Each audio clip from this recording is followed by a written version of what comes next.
माझ्या इथे एका घराला 4 नळाचं पाणी येतं वेगळं वेगळं. किती? एका नळाचं पाणी नाही, 4 नळाचं. पहिल्या नळातून येतं धुणं भांड्याचं पाणी, दुसऱ्या नळातून येतं जायकवाडी धरणातून आणलेलं पाणी, ते तिसऱ्या मजल्यावर जातं. बाईनं खाली नाही यायचं, पाण्यावर जायचं बगर मोटरचं. तिसरं पाणी 20 लिटरचा जार एका घराला एक रोज. 5,000 भरल्यावर कोणतेच पैसे लागत नाही. एक जार केवढ्याला येतो?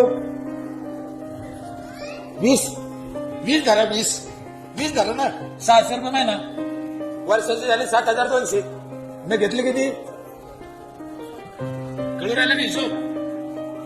आणि चौथा नळाला पाणी येतं माझ्या इथे. चौथं रोज पहाटे 5 ते 8 आंघोळीला गरम पाणी येतं नळाला सगळ्या गायच्या. गाईनं चुलीवर तापायचं नाही.